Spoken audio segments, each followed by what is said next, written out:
Welcome to Beyond Limit guys. आज हम देखते हैं कि एल्गोरिथमिक प्रॉब्लम्स जो सी प्लस में कौन कौन से एल्गोरिथम प्रॉब्लम्स हो सकती है। अब हमें एल्गोरिथम्स को मास्टर करना है, डाटा स्ट्रक्चर्स को पढ़ना है, तो हमें पता होना चाहिए कि कौन कौन सी प्रॉब्लम्स आ सकते हैं। एल्गोरिथमिक प्रॉब्लम थोड़ी थोड़ी प्रॉब्लम्स के बारे में स्टार्ट करते हैं, जो कि हमको एक गाइड देगा एल्गोरिथम प्रॉब्लम सी प्लस में कैसी होती है। अब why algorithms and data structure matters क्या क्या काम करते हैं? इफिशियंसी और ऑप्टिमाइजेशन। हम क्या चाहते हैं कि हमारा जो भी प्रोग्राम हो वो बहुत अच्छे से काम करे। हम कोई भी चीज़ लेते हैं तो हमें चाहिए कि वो बहुत अच्छे से काम करना चाहिए, तो इफिशियंट और ऑप्टिमाइज होना चाहिए। Problem solving skills.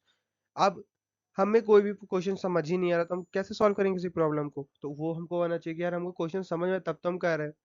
अब करियर एडवांसमेंट क्या होता है कि एल्गोरिदम और डाटा स्ट्रक्चर्स की वजह से हम अपनी बहुत सी स्किल्स को बहुत सी कंपनीज, टॉप कंपनीज में टेक्निकल स्किल की तरह बनाए, क्योंकि अगर आप अलग अलग तरह की प्रॉब्लम्स को सोच के एक तरीके से कोड लिख ले रहे हो, तो आप जो रियल लाइफ प्रोजेक्ट्स आएंगे या रियल लाइफ प्रॉब्लम्स आएंगे उनको फेस करने में थोड़ा सा फिजिबल होते हो। ठीक है। उसके बाद हम आगे देखते हैं, आगे क्या है हमारे। आगे है fundamental of C plus plus of for competitive programming. अब हमें क्या क्या फंडामेंटल्स पता है जो हमने बात भी कर ली है। Data types and variables, control flow statements, array and strings, function and classes, ये सब के बारे में हमने थोड़ा थोड़ा पढ़ रखा है। हाँ, आगे फर्दर ही जो जो आते जाएंगे मैं कोर्स में बस को बताता भी जाऊंगा। उसके बाद हम आते हैं डेवलपिंग अ प्रोएक्टिव माइंड में। क्या होते हैं? Practice regularly. हमें सबसे मेन काम क्या करना है? पर डे हमें एक क्वेश्चन करना है लीड कोड का। एक क्वेश्चन हमारे पास गिटहब, एक क्वेश्चन लीड कोड का, या एक क्वेश्चन किसी भी एक कोडिंग वेबसाइट्स का हमें करना है। एनालिसिस सॉल्यूशन क्या करना है? अगर हमने प्रॉब्लम सॉल्व भी कर ली तब भी हमें देखना है, हमारे जो कमेंट्स होते हैं, हम प्रॉब्लम सॉल्व करने के बाद कमेंट्स हमें चेक करने हैं कि यार कोई कमेंट हमसे अच्छा कोई सॉल्यूशन तो नहीं लिखा, क्या यूज किया, हमें वो समझ में आ रहा है कि नहीं। नहीं समझ में आ रहा तो हम यूट्यूब की हेल्प ले सकते हैं। यार ये क्वेश्चन हमको स्पेसिफिक इस ऑप्टिमाइजेशन कोड हमने कोड लिख दिया, well in good.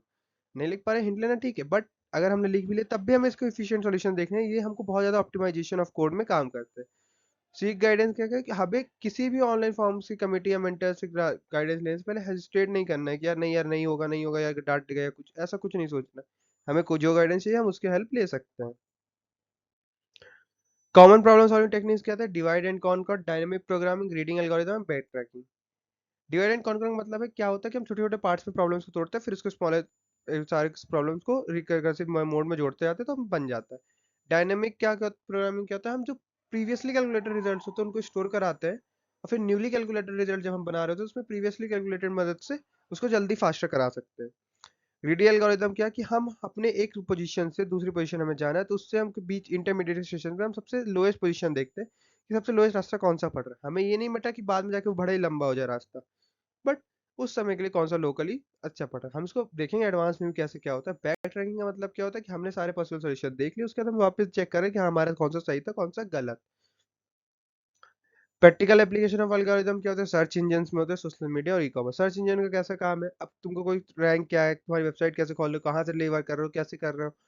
Social media में यूज क्या क्या कि आप करेक्टिंग यूजर्स कैसे हैं, आपके डिटेक्टिंग फेक न्यूज कर रहा है कि नहीं। ई कॉमर्स वेबसाइट में कि आपकी पर्सनलाइजेशन जो आपने सेलेक्ट किया उस हिसाब से दिखाना हो, क्या क्या दिखा रहा है। देन उसके बाद रिसोर्सेज फॉर फर्दर लर्निंग क्या होता है? ऑनलाइन कोर्सेज है, बहुत से प्लेटफॉर्म है जैसे कोर्सेरा, एडीएक्स, यूडीएमई, और भी आप डाटा स्ट्रक्चर कोर्सेज देख सकते हैं। कॉम्पिटिटिव प्रोग्रामिंग वेबसाइट्स क्या है? कोड फोर्सेस, लीड कोड और हैकर, जो कि एक प्रॉब्लम प्रैक्टिस के लिए हमको देते हैं, कॉन्टेस्ट कराते सॉल्यूशन देते हैं ताकि हम बहुत अच्छे कर सके। बुक्स एंड ट्यूटोरियल्स भी हमारे पास अवेलेबल है, जैसे न्यूमरस बुक और ऑनलाइन ट्यूटोरियल्स अवेलेबल है, इन डेप्थ एक्सप्लेनेशन को प्रैक्टिकल एग्जांपल ऑफ एल्गोरिथम्स और डाटा स्ट्रक्चर के। उसके बाद सबका ये मेन काम है कि हमने सॉलिड फाउंडेशन ऑफ एल्गोरिथम का बना लिया। अब हमें एक क्यूब और टैक्ट राइट में चलेंगे ताकि हम बहुत सारे जो अलग अलग कॉन्सेप्ट है कंप्यूटर साइंस के उसको अंडरस्टैंड कर सके, और लगातार प्रैक्टिस करते रहना है, नए नए एल्गोरिथम सीखना है और कंट्रीब्यूट करना है हमको वर्ल्ड ऑफ कोडिंग।